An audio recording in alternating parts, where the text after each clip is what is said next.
Hi, and welcome back to Recovery His Way. I'm Stuart Whiting, and sitting down once again with our director, Tom Reynolds. Hey, Tom. Good to be with you. Tom, we're finishing up our series here on All Rise, and it's been a season where we've been aware that we need an entire community to rise up to face this challenge of substance abuse. And of course, we're at the center of it in one sense, and there's other people doing their thing, but also a lot of support from our legal community and medical community, and also from volunteers and all that. And it's been a good time to hear people's stories of how they get involved. And of course, another aspect of this is how being involved in such a pursuit has changed our own lives. And so we'll kind of explore it a little bit. I want you to start maybe. I know a lot of people have heard you speak a lot of different times in a lot of different ways, and maybe don't know the story about how you even got involved in ministry. Right. And so if you will take us back and catch us up with why have you even pursued ministry? Right. Well, I was born and raised in Tacoma, Washington, and was raised with an alcoholic father who was an atheist. He was a devout atheist at that time when I was young. And my mother was not particularly religious herself. We hit kind of a point, I think, in which my parents felt like probably some moral instruction by taking the kids to church would be a good idea. And so I remember my mother apparently getting the short end of the straw and having to get up early one morning, probably with a hangover after the party the night before, and put on her house coat and drove me down to church and dropped me off about a block or two away and made me walk to go to church. Wow. And that was my first experience of any kind of church. Later on, we had some neighbors who invited us, and so we started going to church somewhat regularly. And so I think I got some good I got some good moral instruction, character development kind of things, but I really never connected with the gospel at that point in my life and really saw the meaning behind it and the significance of it. It wasn't until college. I'd gotten married when I was 19 after my freshman year of college, and was involved in college, planning on going to University of Washington, which I was going and getting a degree in finance originally was my goal, and going on to law school. And I kind of just saw that as a good track for success in some way. Whether I ever practiced law necessarily, I thought it was just a good educational track to be successful and be influential in our community. And so that's kind of how I originally got started. So at that point, the idea of church and religion, anything formal, is not really in scope at all. I wouldn't say I was anti any of those things. I just didn't see the relevancy of it. So what changed? Well, what changed was after the first year of my marriage, we hit a marital crisis. I think now I would recognize that just about every young couple goes through that. Yeah. But we hit kind of that kind of crisis, and we didn't really have a foundation in which to resolve it with. We had no community to be a part of. We were very isolated at that time. We'd moved up to North Seattle. Our families were all about an hour south of there, so they weren't real close to us. And so we were kind of out on an island with no real way to address these things. Yeah. Actually, on our first anniversary, we began discussing separating. It wasn't like we didn't like each other, but that my pursuits and her pursuits weren't going in the same direction. We just felt like maybe we should. At the same time, we felt like we both valued marriage, and we thought, no, we need to figure out a way to make this work. And so she had suggested that maybe we should try church. I thought, sure, why not? I had nothing against it, but I'm like, okay. Yeah. So we visited a couple churches and found not a lot of hope there originally. And then kind of out of nowhere, really, from my point of view, I ran into an old friend of mine who we'd gone to high school together and started college together, who I didn't know at the time had become a Christian. And he met me we just happened to see each other on the college campus one day, and he invited us just at this moment where we were kind of thinking about church, we maybe need to do something. He invited us to go to the Northwest Church of Christ, which I knew nothing about that. We went, and I was amazed. I mean, it really hit me at the right time. I was 20 years old at the time. She really wanted to be a part of something significant, wanted to be a part of something purposeful. I met a bunch of college students who were passionate about the Bible, passionate about God, and it intrigued me. I remember, it's kind of funny, I remember we went to a Sunday morning Bible class. It was the first thing I went to at college. And there was probably 100 college students in there. And I was really impressed, wow, this many college students, they all had Bibles, and they were engaged, and they were taking notes, and they were asking questions. I thought, whoa, this is it really blew me away. And I remember after the church service and hearing the sermon, I remember I found out that they actually got together on Sunday night. And I thought, what? Kind of crazy you do people this it is. again? Yeah. I thought that was phenomenal. I thought, man, you can redo this too? Let's do it again. This is great. And so I came back on Sunday night, and I went back on Wednesday. And I was just fascinated with what was happening. It didn't take long, a couple months is when I became a Christian. And then probably about 6 months after that, maybe 8 months, I came to the conviction that I don't think this path of finance and law school is really what I need to be doing, that I wanted to be a part of something that was going to matter in the bigger scope of things for me. I still had a seminal moment where I was driving down to Seattle every day, taking my wife to work. And I'd hit this, right down the heart of Seattle, right where all the executives and all these significant people are. And I'd find myself stopped about the same stoplight every day, watching the same three-piece suit briefcase carrying people walk one way, and then go back and pick her up and watch them walk back the other way. And I thought, is my goal to do this the rest of my life? Is that what I'm a part of? And I was like, I wanted my life to do more than that. Yeah. And so that's when I started looking into ministry initially, and was originally discouraged. I remember going to the preacher and saying, hey, I want to be in ministry, and that kind of thing. I figured, wow, great, that'd be awesome. And he said, I do not recommend that.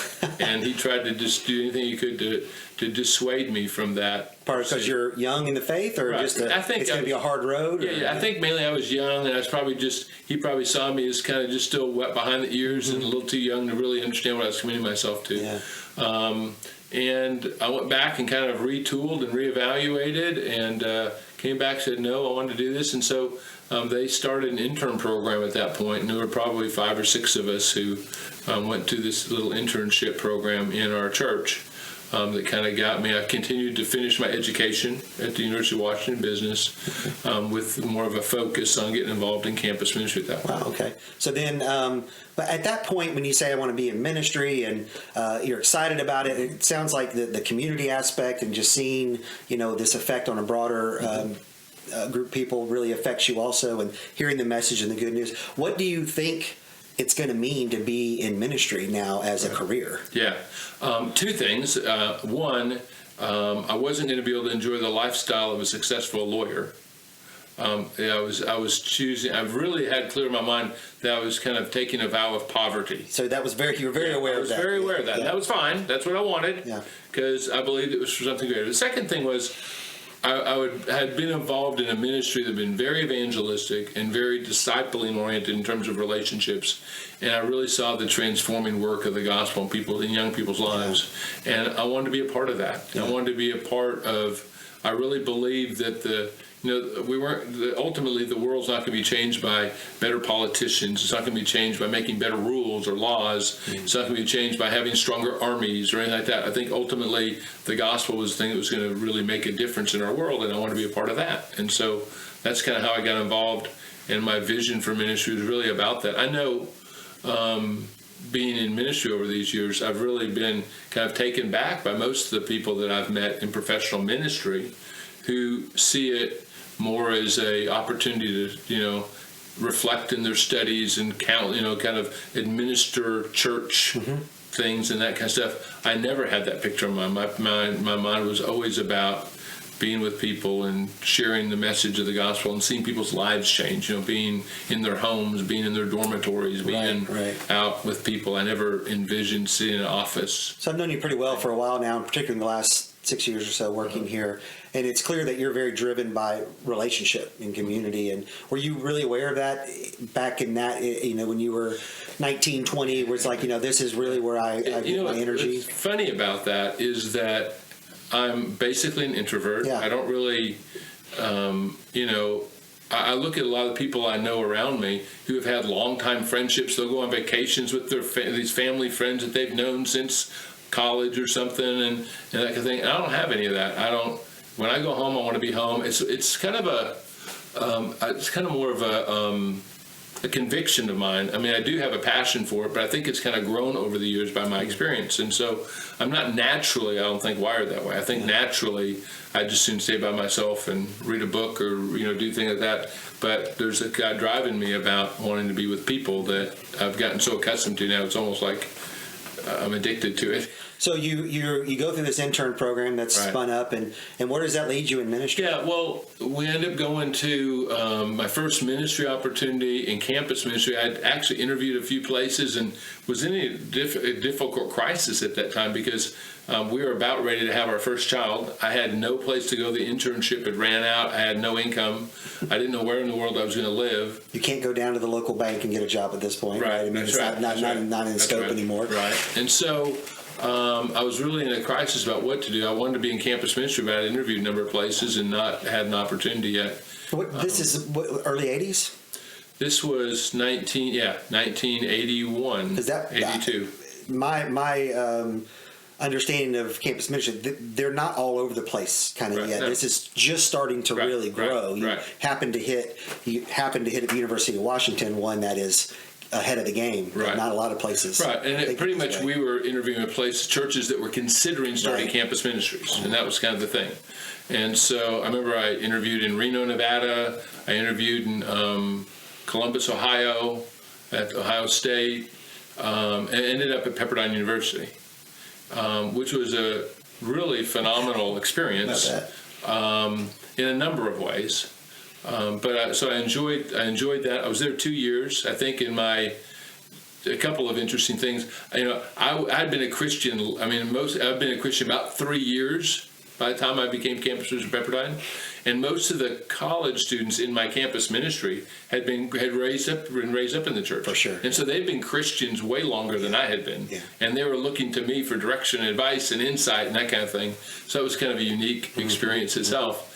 But I think I got frustrated a little bit, still, at a young age. I wanted to see things move faster and happen faster, and certainly not only in the church, but in a Christian institution like Pepperdine, you have kind of the institutional aspect kind of can get in the way. Yeah. And I think I got frustrated and ended up deciding to move to Denver to do campus ministry and singles ministry in Denver. And so I did that for a couple years. And then from there, I again got kind of in this disillusionment mode. I wanted to do something different, and then I went to Princeton. Was the disillusionment with the idea of ministry in general, but it was with just the way it was right. It was the disillusionment came with kind of the church politics stuff, with the church structure, with the things that were getting in the way of what I thought the mission was supposed to be. Okay. And so I was looking for somewhere to somewhere where I can kind of get unshackled from that, and we can really be released, and I can be challenged and grow in the areas I felt like I need to be, which is being more out with people and more engaged in that direction. So I ended up going to Princeton. My intention at the time was to move somewhere else, and then that didn't work out. So we ended up in Princeton, and I did campus ministry, and that's where I started preaching. And I never preached because it was the next step in ministry. A lot of people, you become a youth minister, and you kind of move up the ranks, become associate, and then eventually one day you become the preacher. You've hung around long enough where they look to you to be the preacher kind of thing. I never felt that way.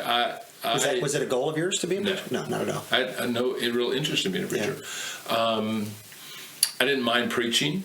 I liked it, but it wasn't ever my pursuit. But I always saw it, to be honest, I saw preaching as kind of, through the campus ministry lens, I always saw preaching as kind of a culture developer, a environment creator. It kind of, in a sense, preaching kind of gave you a context in which then you could do ministry. Right. And either the preaching could stifle that or the preaching could enhance that. Yeah. But it wasn't really the ministry. It was just kind of the environment, the air that was created in order to fuel that ministry. So that's kind of how I saw it. And so I didn't mind preaching because I enjoyed having the opportunity to kind of support that. But I felt like my job was really about what I did the rest of the week and being engaged with people and that type of thing at Princeton campus and in the community and those kind of things. So you felt like you were living out your vision here for ministry at this point? And I always, but interestingly, I think about it, I'm always hitting these points of some level of disillusionment. And so and not in a bad way in the sense that I was mad at anybody or anything like this. I kind of felt like just, okay, I've done that, now what? And so if you remember our world history at that point, I hit about the end of the first of the 90s. I'm in Princeton, I'm preaching, and at that time the walls come down, and there's this explosion of mission work and interest in Eastern Europe and Russia and all these communist areas. People are really receptive and open to the gospel at that point. And so I became enamored with wanting to do that.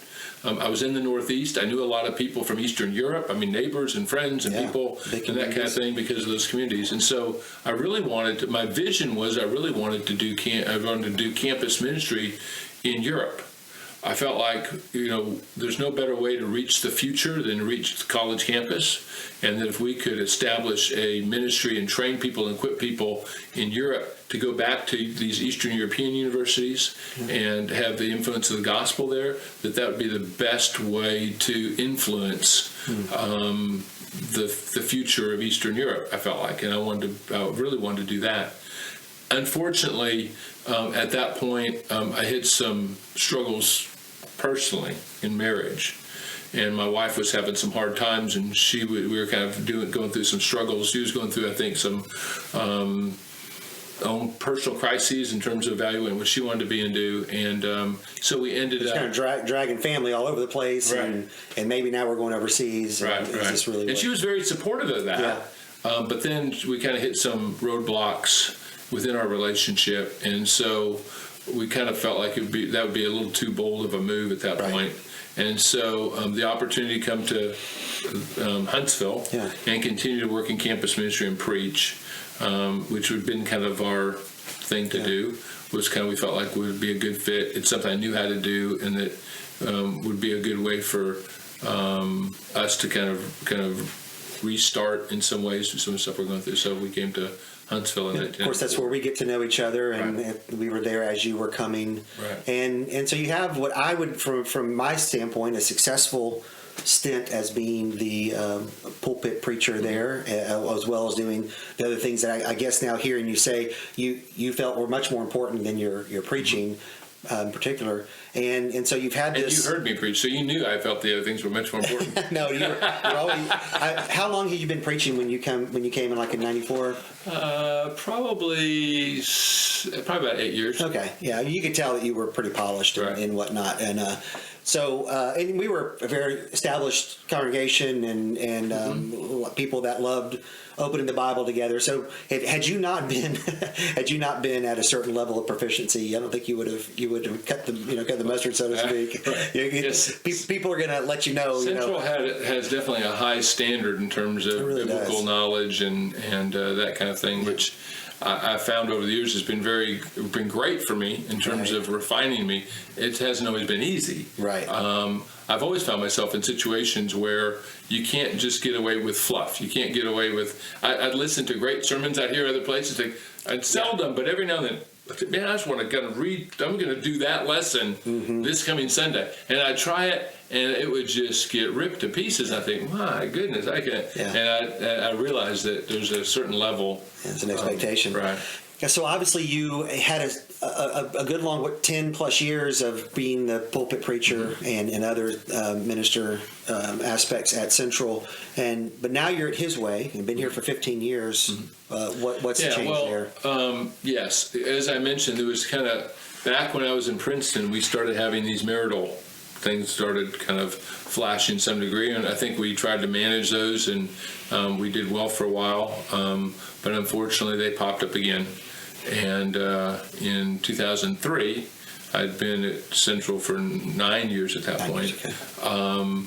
My wife decided she wanted to end the marriage, and so she left at that point, and it was devastating to me, and obviously devastating to my family, and then very, damaging to the church at that point, because, preachers have a pretty strong connection with the church and the church with them, and what they're going through really impacts them, and so I'm very, when not only was I feeling like I was losing, obviously, my marriage, and we had been married 25 years at that point, and it was fracturing my family and a lot of those kind of things, which were devastating to me because I didn't want any of those things to happen.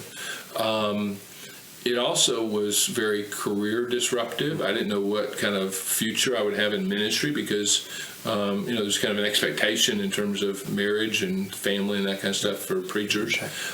And then that, obviously, when I built the whole career financially around that, not that I was making a ton of money, but at the same time, my livelihood was kind of based on this, that it put a lot of question marks in my future in terms of what could I do, what would I be able to do, that type of thing. Very thankful that Central incredibly always stood with me, stood behind me, supported me through all of that. Certainly was a family through that. At times, the church leadership would get criticized for the fact that they shouldn't be supporting somebody who's going through an obvious divorce and those kind of things.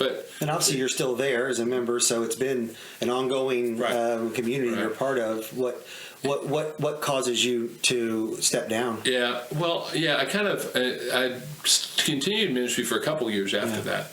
Basically, in 2005. I kind of felt like I wasn't dissatisfied. The church was, everything was going fine. I felt like a couple of things. I felt like if I were to get remarried, that I didn't want the church to have to become a part of that process. And I just figured with the kind of profile that a preacher has, all of a sudden you start dating somebody, it becomes a side issue to the church that hinders what the church is supposed to be. And I didn't want my personal life to get in the way of the gospel. And I also didn't want, if I were to invite somebody else in my life again, I didn't want them to feel like they were not just marrying me, but they would be marrying the church and a preacher and all that kind of stuff. I felt like that was way too much responsibility to force on somebody. And so I just felt like it'd be better at that point to kind of phase out and do something different. And I couldn't have done that if it weren't for some great brothers who, offered me opportunities to work in some other fields and come alongside. I always stayed involved in Central. At that time, we had a bridge group ministry still, and I still did that every week. Still came, to Sunday school and assembly. I don't think I ever missed for any reason. I felt like the Central Church was still my family. But your future, career-wise and family-wise, is a little bit up in the air, right? And so, what's your thinking at this point? Right. The thing that I didn't know what my thinking. I had no idea. I did know that I wanted to be faithful to God, and I did know that I was a minister. I remember I worked in the secular field for a while, and people would ask me, it's like, why are you working here? You seem like you should be preaching somewhere in a church somewhere. And my comment to him at times would be, well, do you attend that church? And I said, no. And I said, well, maybe God sent me to you. Maybe I'm here because you wouldn't come there. Right. But that's the way my mindset was. So everything I was doing was still ministry oriented, still people oriented. How am I going to help people grow? And I was part of leading a sales force at that point. And so I was just thinking about how do you help these people grow and, spiritually and in career in order to be successful. And things worked well there. But I knew that wasn't my end. It wasn't my stop. And I had a number of opportunities to do different things. However, I just, I didn't want to go back and just preach again. That was never my vision. I didn't really feel, at that time, having gone through a divorce and everything, I certainly didn't feel the emotional energy to be able to, plant a church or start something from scratch. I didn't want to get back into campus ministry necessarily because of where my life was at that point and my children and my responsibilities with them. And so I didn't know what I was going to do. I had no earthly idea. But I figured I would just keep doing what I'm doing until God made clear what he would want me to do next. So you're already part of this bridge group, and we've talked about this on the podcast before. Starting to reach out to addiction communities, some that had already walked through that path, that wanted to see better involvement by a church and by a real Bible-based, Christ-centered type recovery. And you get married during this time, right? You remarried. And so it's the seeds are being planted for this whole second chapter, right, of what ministry looks like. How does that turn out? And so, I get married, and Selwyn's an incredible partner in all of this, really been a huge blessing. None of this that I have done the last 15 years would have been possible without her probably more committed than me in every aspect of it. So she was very passionate about ministry too, and we really shared that, and we really have a common vision for all that. So that was really good. What kind of happened was I was continuing to do the bridge group and be involved, and one of the guys who went through the bridge group, came back to Huntsville and wanted to start a residential program, and I kind of got reattached to him, and we started meeting regularly, and then things happened. Clyde Jones, as we've said, had this property, and Doug had this program vision, and I was kind of in the middle of that, trying to figure out how to make that work. And so I was still working my full-time job, but then evenings and volunteering, I would be involved out here. I came out here when we originally started. I was coming out here on Wednesdays and teaching class, and usually meeting with Doug on a daily basis, meeting for lunch or breakfast or whatever, to kind of navigate the things he was facing as he had originally started. So how did as this is just starting up and you're right there at the ground floor, even though you're not full-time or whatever, did this feel like a recapturing of an idea of ministry, or just a continuation of a ministry? Or yeah, it felt just kind of like it's kind of like a bridge. It's kind of maybe Bridge Group 2.0 kind of thing. It just felt like kind of a continuation of what I was doing in some ways, and I never really envisioned it becoming a career or a ministry path in the sense of a full-time situation. I was just trying to kind of help where I could help and that type of thing. And about 6 months in, Clyde and the board of directors and Doug came to me and asked if I wanted to do this full-time. And I really did. I really wanted to, but I couldn't figure out how that was going to happen. I mean, one, this was a startup kind of deal. They didn't have the financial resources, and I had pretty significant responsibilities with kids in college and a house payment and all that kind of stuff, newly married. So I wasn't sure how I was going to make that happen. And I certainly didn't want to put a heavy financial burden on a, young nonprofit. Right. And so that was kind of the struggle. I was kind of whether that was the right fit or not. And so, Sel and I prayed a lot about it. We fasted about it. We really thought it was the right thing to do, but we figured that God would solve the problems that we couldn't solve. Mm-hmm. And amazingly, without going into a deep story, amazingly, we prayed and fasted. I remember the day, it was a Friday. I was still working at the regular job, and I was taking Friday lunch, and I intentionally took my lunch break. I was going to go and pray about this by myself in a corner and finally decide, am I going to do this or am I not going to do it? And I was going to eat a meal kind of as a conclusion to my fast. It was kind of this, okay, this is it. I'm going to make this decision. And I went to a place looking to be all by myself, to have that quiet corner, to be able to kind of finally, make that commitment. And a good friend was there that, at the time I didn't want to see, because again, I'm an introvert, and I was looking for a corner. And he was there and said, "Hey, Tom, why don't you come sit with me?" I was like, now, what am I going to do? It's like I have this whole plan. I'm going to make this decision. I don't know what to do. And I sat down with him and we talked. And he kind of said, "What do you got going on?" I kind of told him about his way thing and that kind of thing. And he made the comment. I said, "Now, kind of in this dilemma." And he said, "Well, if I gave you X number of dollars right now, would that help you make your decision?" And it was the exact amount of money that I was kind of struggling with. Okay, how am I going to fit that change in life? Yeah.